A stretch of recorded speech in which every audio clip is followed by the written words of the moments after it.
नाशिकमध्ये सगळ्यात बदनशीब, सगळ्यात चुकीचे किंवा सगळ्यात कम नशिबी कोणी असेल कार्यकर्ते ते भाजपचे. काय होतं भाजपच्या कार्यकर्त्यांचं नाशिकमध्ये तरी मी पाहिलेलं आहे. खासदारकीला जीव तोडून तोडून मोदी आगे बढो हम तुम्हारे साथ है, फुल जीव तोडून तोडून, आणि जे विरोधक आहे ना त्यांच्या म्हणजे एवढ्या बलाढ्य विरोधकांचा विरोध करून जीवाची बाजी लावून प्रचार करून करून फार लोक त्यांना अंधभक्त म्हणतात, काय काय म्हणतात, सगळ्या गोष्टी ऐकून ऐकून खासदारकीला प्रचार करतात. ठीक आहे, सेम गोष्ट रिपीट आमदारकीला होती. आमदारकीला तर स्थानिक लेवलवर इतका विरोध असतो त्यांना, शिवसेना इतर सगळे पक्ष मिळून त्या भाजपच्या कार्यकर्त्यांची फार फार तुडाव करतात. समोर मोठमोठे नेते राहतात, त्यांच्या समोर हे काही सपोर्ट नसलेले कार्यकर्ते छाती ठोकपणे फार एकदम कष्ट करून भाजपचे कार्यकर्ते काम करतात.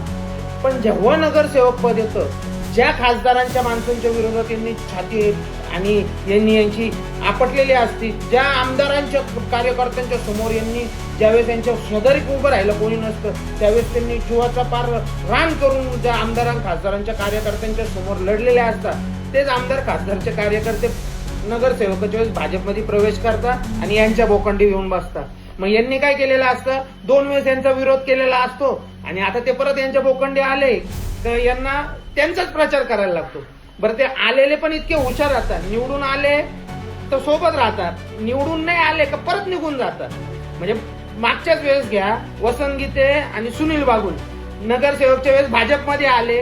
वसंत गीतेंच्या मुलांना उपमहापौर पद, बागुलांच्या आईंना उपमहापौर पद भेटलं.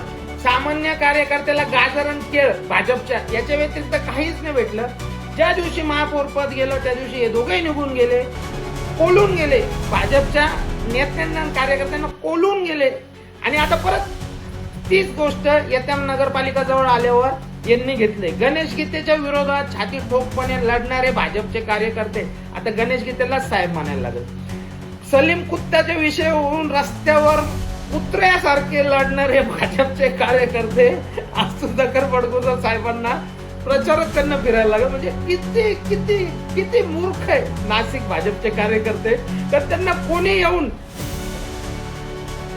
हात फिरून सवरून पाळलेल्या कुत्र्यासारखं वापरून घेतं. आणि किती वाईट परिस्थिती भाजपच्या कार्यकर्त्यांची नाशिकच्या इतक्या भयान परिस्थितीमध्ये पण काय म्हणजे कसं किती किती अजून म्हणजे एखादा कुत्रा असेल ना तर तो 2दा आत्महत्या करत.